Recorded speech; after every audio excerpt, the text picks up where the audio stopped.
Architectural Dimensions. We're in Oakland, been around for 30 years, do a lot of retail work and hospitality hotels. We're doing 4 hotels in Silicon Valley right now, so that if that tells you anything about what's going on, that's an indicator. So before I get started, I just bought the $2 million apartment in San Francisco. So if you want to know economics there, and I had to come down on the Google bus this morning because I can't afford a car anymore. That was a fun trip. So the first thing, of course, Google, what's Silicon Valley, or what's this chemical? And it's makes up a lot of products, as you all know, and I don't know if I have the key one on there that's the most important, which we all know well about. So some quick stats about Silicon Valley, things that I've been looking up recently, and these are all 2013 numbers. Per capita income, $70,000 plus. Affordable housing development increased to 8.3% of the stock that's being built. Percentage of housing near transit declined, so that's an interesting conversation piece. Although transit use was up 1.2%, and obviously office space has dominated the real estate market. 12 million square feet of R&D in 2013 leased. Software represents 44% of total venture capital invested in the region, and the unemployment rate in 2013 was 5.8%, so I suspect 14 is going to be a banner year for all the statistics, and we'll get into that conversation more about where we're headed. And everyone's definition of what is Silicon Valley, because it's not just one city, it's a cluster, it's a region, micro-region. So from your perspective in the hospitality industry, how do you see Silicon Valley as a business entity? Well, it's a unique place for hoteliers in that if you look at the last 10 years, just as a microcosm, demand has outpaced supply every year since 2003, and I think the only dip was in 2009 at the heart of the Great Recession. And I think right now we're at about a 30% outpacing of demand and supply is hard to get done in Silicon Valley. If you hadn't heard, CEQA was one of the things that Mayor Reed brought up. It's tough to get deals done here. So it's a good market. There's great demand for rooms. And if you look at the actual revenue that gets produced in rooms in the Valley, it's about 10% higher than any other MTA in the country. So good place for us. And Randall, you're in that arena, hospitality arena, on the real estate side. Yes. And that market's changed a lot. The hotel business has come back, and we're seeing hotels providing a bit of a strategic role in entitlements. We're seeing that hotels are very complementary to residential, very complementary to retail, and it's a good option to consider in terms of absorption and how these projects work. Hotels have a little more flexible footprint and design and where they can configure on a site, where retail usually has to be right in your face. So the hotel has really been kind of exciting for us, and I've had the pleasure of working with Mont. We've transacted before, and we're very excited about Union Hotel up in Sunnyvale. So from a construction perspective, for contractors in the audience, the hotels, business class hotels particularly, are still wood frame construction, still the leader in cost control. So we're still seeing, but a lot of changes in sustainability issues that are adding to costs in every venue, but hotels aren't immune to that. Well, Silicon Valley is, in general, a low-density development environment, and so that drives the wood frame concept. But yes, as far as what can you do with the wood frame building and how can you upgrade the bricks and mortar, that anything you can think of is being done. Right. So from a housing perspective, Kevin, can you give us your take on Silicon Valley's definition?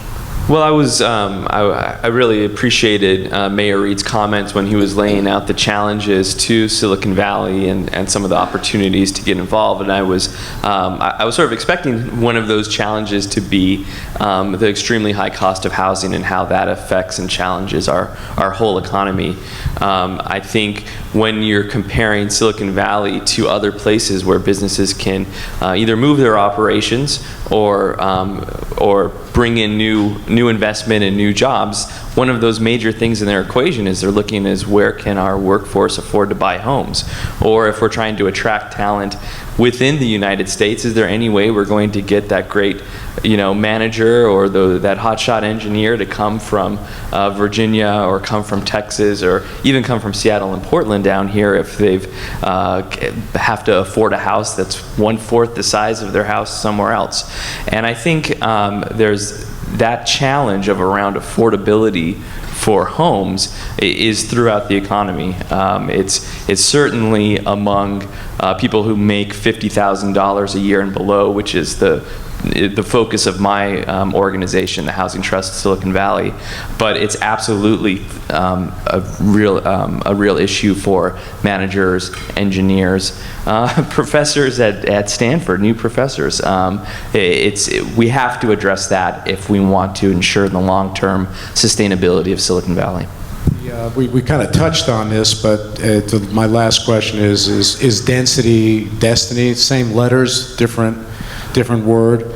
How do we get pretty much a suburban market area, and in the planning codes included, that drive parking at 5 per thousand on retail, 4 per thousand on office, and 1-to-1 on hotels? How do we change that structure to allow better, more dense land use in areas that are very much controlled by the residential community that doesn't want growth? And Prop 13's included in that. We don't want any more than what we have. That's not a new motto. Well, it better be, is the short answer to that. It better be the future. Without it, we really aren't going to grow. And there'll be more and more headlines of companies going elsewhere that they'll allow this. We just can't keep sprawling. I mean, the density has got to get heavier.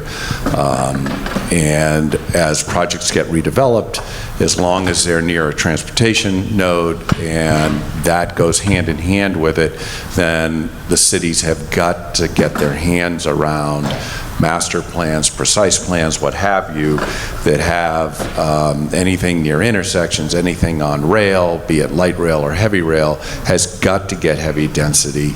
And they've got to get over this, 4 stories is the end of the world and there's going to be a shadow. Well, that's just the way it is. And, I grew up in a big city, and so I think a lot of people just have to understand that. If you don't want to do that, then move to Des Moines. I'm sure it's wonderful. So otherwise, the answer to that better be yes. With the heat, we need more shadows anyway, so it's Jeff? Well, and I would add to that, I'd like to give a little kudo out to the city of Redwood City here. If you want to take a look at what has done right in this last cycle, it's really what was started in the deep part of the downturn, and Redwood City put that downtown precise plan in place. There was another precise plan called the North Main Street Precise Plan, and we developed a project called Township, which was the first of about 2,000 units that are coming online in downtown. It started even before the residential units got there with this redevelopment of this theater and dining district and new courthouse. And I actually moved my family to San Carlos in the last 2 years, and right next to Redwood City, and it's just been a place that we've started to explore, and it's really turned into a great place to live. And certainly in the lease up of our township project, which just started this year, and we did some exiting surveying with some of the residents there, and they really enjoy the proximity to the downtown, the convenience to all those services, and primarily you're seeing also the convenience to their place of work. We have a high number of units being rented by the people who work at Facebook, Google, all the other employers in the area.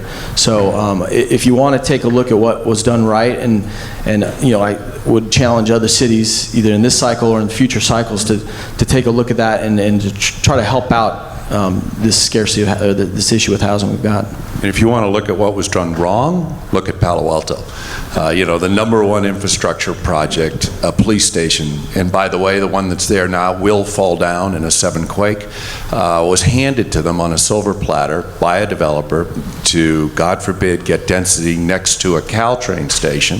$48 million gift of public benefit turned down. And as to the credit of one planner, at least at Palo Alto, said, we must be the dumbest city in America to turn down our #1 infrastructure project that we've wanted for over 2.5 decades, with the police chief on bended knee begging us for it.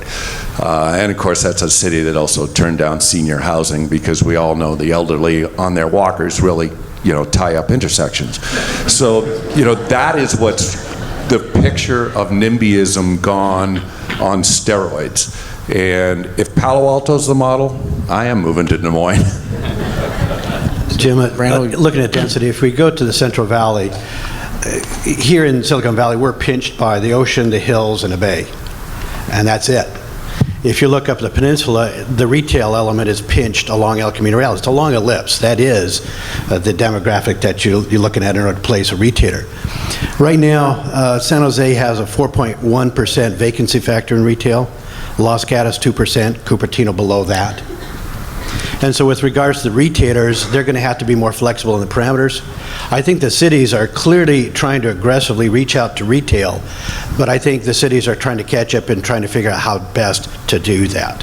I think there's a missing body of knowledge, and I think the cities now are getting very serious about reaching out to professional help and advice, and are more willing now than I think they were 10 years ago to really approach it from a team standpoint and to really listen to make these projects successful. Because unfortunately, we have some poster children out there of projects that really haven't done very well, and they're ugly and unfortunate. So I see Mike's getting close to me, so I'll wrap up with Kevin and Mont, and we'll close out for the next panel. Yeah, I think just real quickly, one of the challenges with getting density is just selling it to people who live in a city already and figuring out what's in it for them. Do you have enough neighborhood serving retail? Do you have places to walk? Do you have a good restaurant district? Do you have a good theater district? Those are the things that can come with thoughtful redevelopment, and some of the things that come along with density. So I think it's really just getting people to embrace the change that's happening and figuring out is it just all going to be more people in my schools, more cars in my city? No, it's going to be all these things that we do say that we want when we think about what's a desirable city to live in. So Mont, you get the last word. All right, well, look, to start with, I agree with Kevin that it is, this concept of density is very much community by community. Each community is unique. They kind of know what they want, and they're going to have a strong voice in what actually occurs in their community. From our perspective as a hotelier, and you look at what guests want, I think guests just want things to work now. They don't necessarily want, like I said earlier, a building with a big parking lot around it. So my concept of improving the density problem is to solve the transportation problem and have more of the land use go into functional uses and less into parking. I love the concept of putting money into transportation projects, into shuttle services, into zip car services, any kind of new technology that can work to make things functional for guests and to reduce investment in parking garages and land waste on parking lots is important to us. Well, thank you, everybody. I think we covered a bunch of issues that can go on forever, but thanks very much, and thanks for everyone listening and coming this morning, and we'll get the next panel up here.